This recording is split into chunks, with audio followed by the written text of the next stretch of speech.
So guys, these are our two LEDs. You can say that this is the LED outside the door, caller LED, and this is our receiver LED, or you can call them just a duplicate of each other installed at two places. Now this is the caller button and this is the receiver button. Now what I do is that suppose a person has arrived at the door of my house and there is a button outside. He presses the caller button. See, now both the LEDs are on. Now the person outside knows that the LED inside is also on. So now the receiver knows that the LEDs are on. He goes to his board and presses the receiver button. Now instead of staying on, the both LEDs start to blink. Now the caller knows that the LED is blinking. This means that someone is coming. So he will not ring the bell again. He will just stand there and wait. Because sooner or later someone will arrive because they had given him a response in the form of blinking. Now the LEDs are blinking. The receiver goes to the door. He meets the caller and then they both do whatever they came to do, and then after that callers go away and receiver returns home, but still the LEDs are blinking. Now instead of just powering off the circuit and powering it on, he will do is that he will press his own button again for more than 1 second to reset the code. See, for more than 1 second it just resetted the code. Now again the new caller arrives. He presses his caller button. Again the LEDs are on forever, but now the receiver again sees the LEDs. He to tell the caller that I am coming, please wait. He presses his button, so LEDs start to blink. Now the caller knows that someone is coming. Now after meeting each other and doing whatever they did, the caller goes away. Receiver comes back. Now this time the receiver presses a button for less than 1 second. See, the code do not uh, the whole circuit do not reset. Again, less than 1 second, it didn't reset because in the programming we have set it a threshold. To reset the circuit, receiver has to press the receiver button for more than 1 second. Caller button will not reset the circuit at all. See, I may press the caller button forever. It has nothing impact on the resetting the code. So the code will only be resetted if the receiver presses his button for more than 1 second like this. So now the receiver resetted the code. So now the next caller can arrive. Hello guys, welcome to learning microcontrollers. In this video, I'm going to show you how you can make a caller receiver circuit using PIC16F877A microcontroller. For this, we will need two LEDs and two push buttons. Now guys, caller receiver is a very useful circuit, and here I will give you one application of this circuit. In case like you are in your home, you have a doorbell outside. Whenever someone comes to visit you, he presses the doorbell and then he waits that someone will either come to the door or someone from inside will shout. If no response come, he will either ring the bell again or he will start shouting like if someone is in the home or can anyone hear me. And the person inside, if even he was in the home, he might have to shout back, wait, I am coming or something like that. But think of this situation in case you are living in a flat or in a hostel or in an apartment type building. There, people don't like to shout. Shouting is not a good thing because it creates noise and other people living nearby will also get disturbed because of it. So in such a situation, this caller receiver circuit will be of great use. Like whenever a person comes to visit you, there will be a small button with a ring bell button.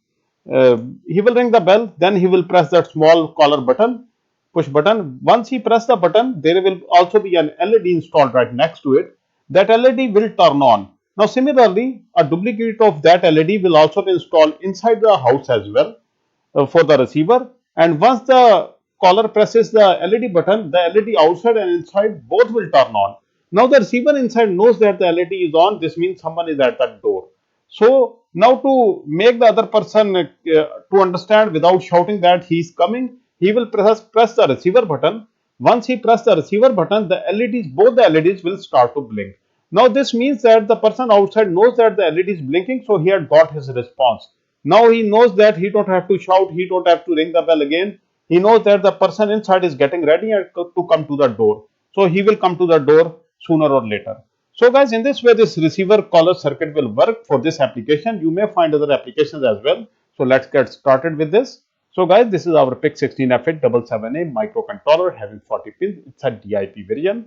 And these are the two push buttons I'm going to use. They are momentary push buttons, easily available in the market. Each push button has two pins. And this push button is a non-polar component. This means that you can shuffle these two pins as you like. There is no positive or negative pin on it. So guys, to connect this push button with the PIC, for each push button you will need a 10 kilo ohm resistor like this. Now guys, I label the pins of the push buttons like this. For the top push button, the left pin I label as VCC, the right one as the call pin. So it is a caller button at the top. For the bottom push button, I name the left pin as the VCC and the right pin as the receiver pin. So this is the receiver push button.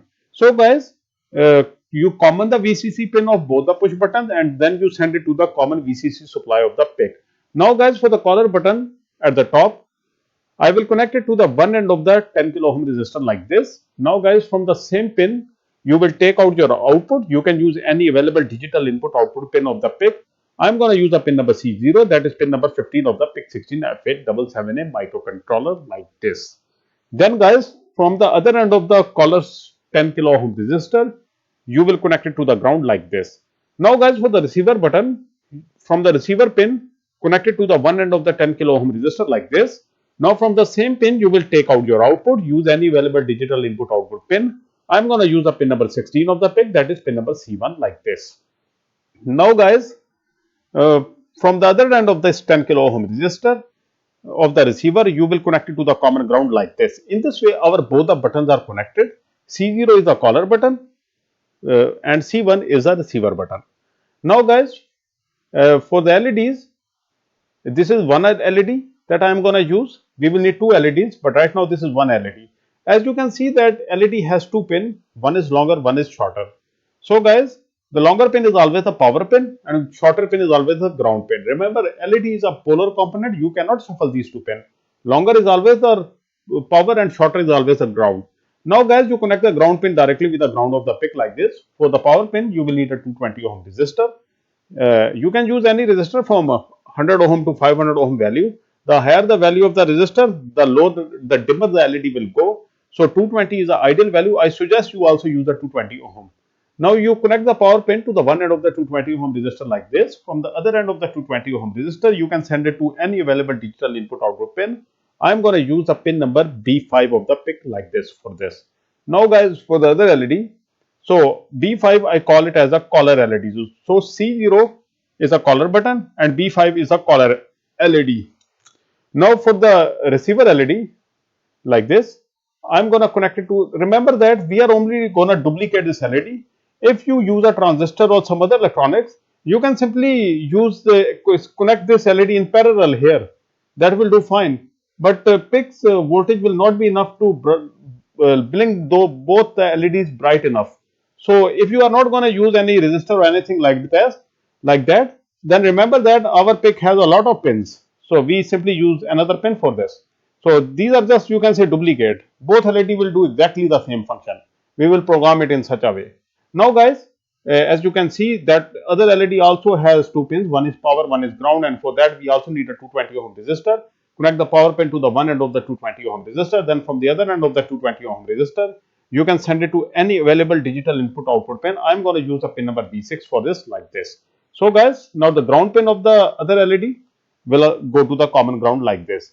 So we have the receiver LED at B6 and the caller LED at B5, but it doesn't matter because it's like a one LED. You will simply do, both will do exactly the same thing. So guys, in this way our circuit is completed. Now guys, let me show you to the hardware before we move on to the programming. So this is the hardware I am going to use here for demonstration purpose. You know that this is these are the LEDs. This LED and this LED will be used. Rest of the LEDs will not be used. And here I have two buttons. This is the caller button in the center and this is the receiver button. See, caller, receiver. That's all. Now guys, this is our PIC16F877A in the back and this is our PIC3.5 burner and rest. This is a video. So guys, this is our micro C4 PIC version 7.2.0. You can use a higher version as well. 7.5.0 is available, and if it is even higher available, just use that. Latest is always better. So click on File, New Project. This new project wizard pops up. Click on Next. Write the name of your project. I write caller 3,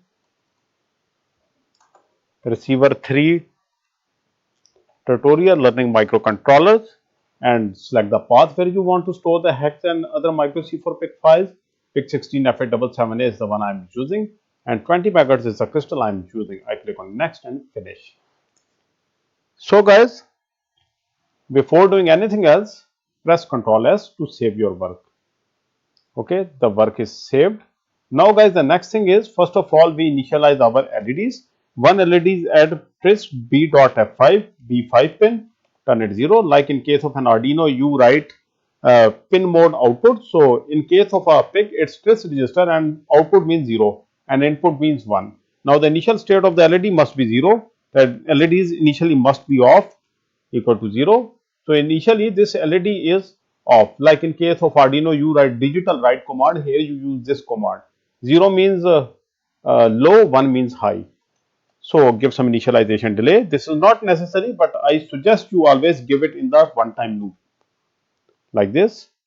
Now guys, this is one LED. Now the other LED, which will just be a duplicate of this LED, we are only using two LEDs, so we can save a transistor.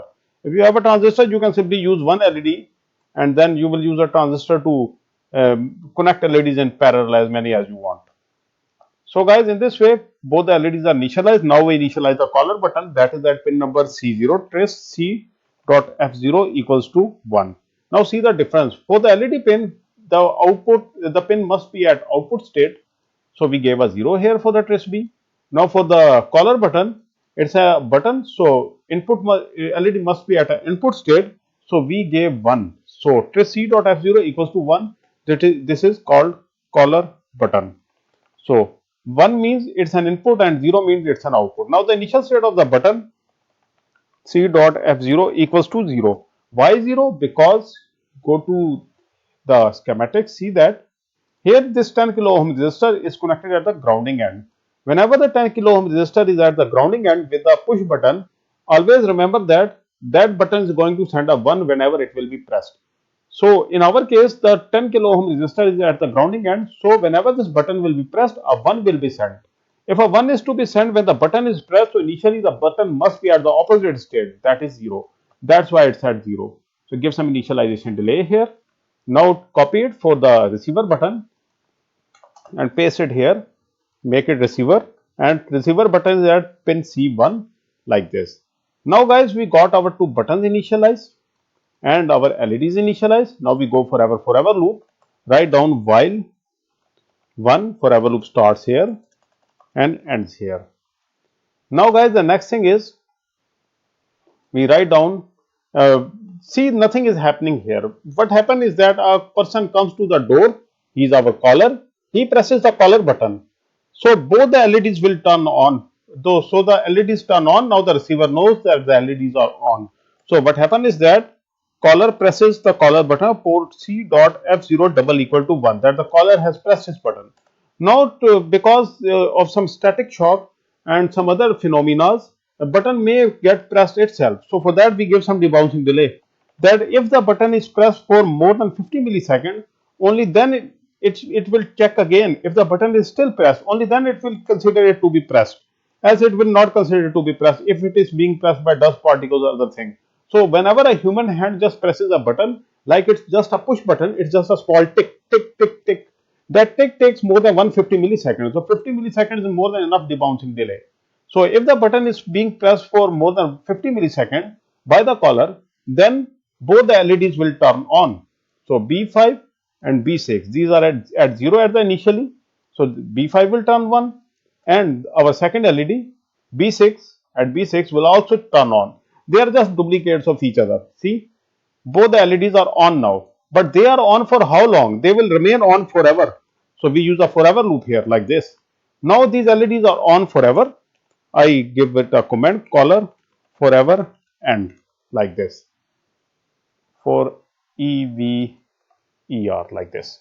So guys, the caller has pressed this button and both the LEDs of the caller and receiver has turned on like this forever. Now they are on, but what happened is that the receiver knows that the LEDs are on, LED is on, so he goes to the board and presses his own button.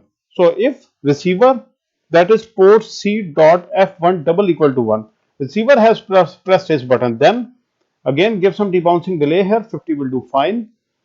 If the receiver has pressed his button, then what happened is that, again copy this, if the receiver has pressed his button and it is being pressed for more than 50 milliseconds, only then what it will do, it will break out of this loop.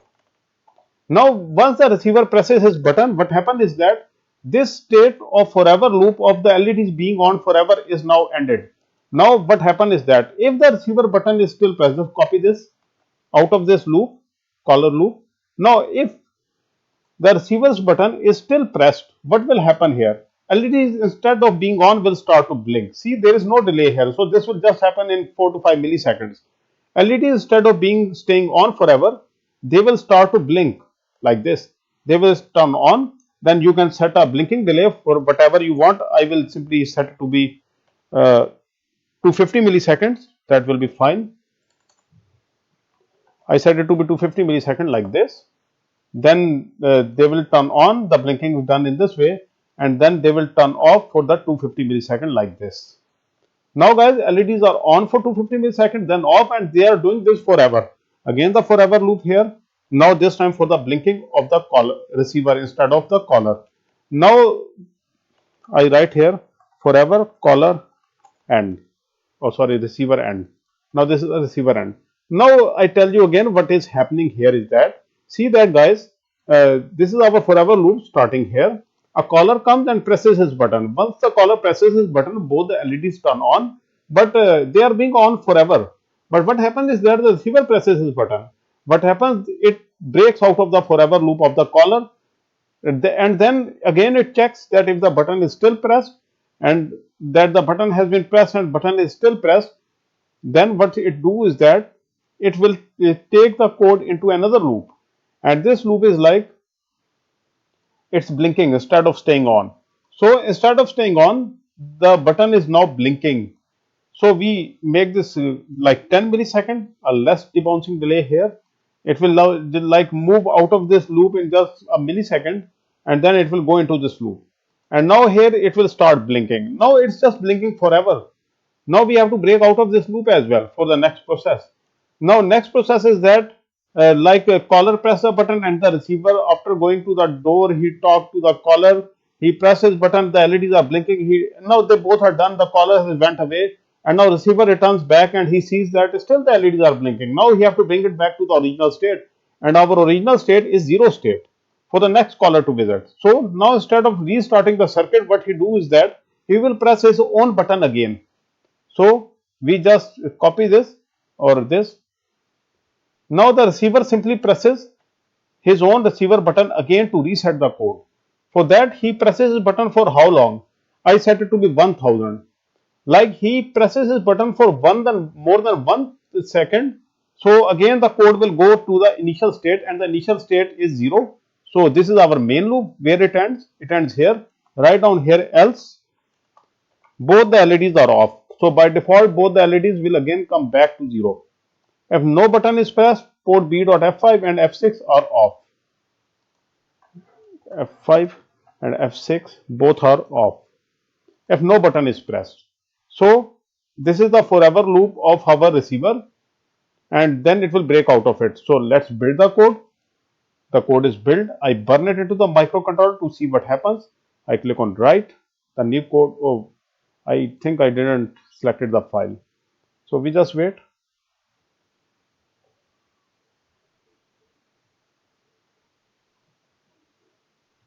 Just erase this code and go to this file, import the hex file. This is call3 rec3 is the code we just wrote. I click on write. Okay, the new code is being written. Let's get to the hardware. So this is the hardware. This pin is at pin number 39. B6 is the pin number 39 is also the programming pin. So it blinks whenever the programming is taking place. So that's all. So the circuit is already powered up using the picket. So you can see that initially no LED is on. So this is good. So by default it's at 0, that no caller. Now the caller arrives.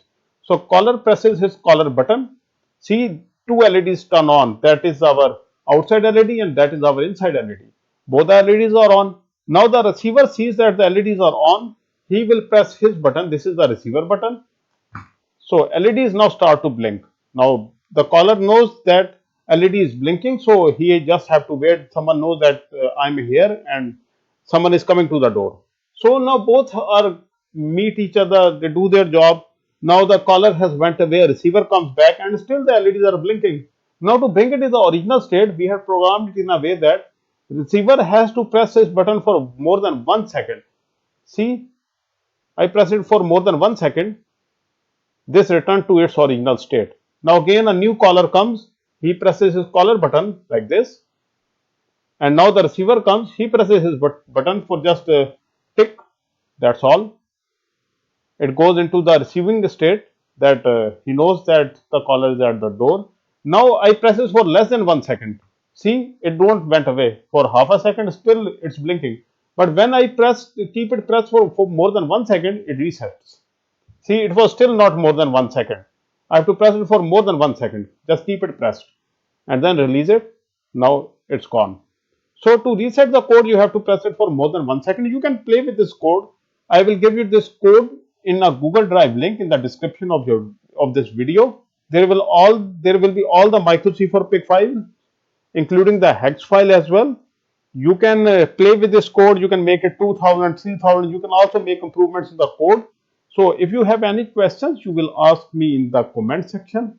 And if you have any suggestion for a new video, you can also ask me for that in the comment section. So guys, let me once again show you. So this is the caller button. I press it, it's on. Receiver button, it starts to blink. I press the receiver button for less than 1 second. See, it keeps on blinking. Again, it will keep on blinking because it is more than less than 1 second. Now I press it for more than 1 second. See, now I remove the finger, it remains off. It means it has just resetted. Now the next caller can come and press this button. So guys, thank you very much for your time and have a nice day.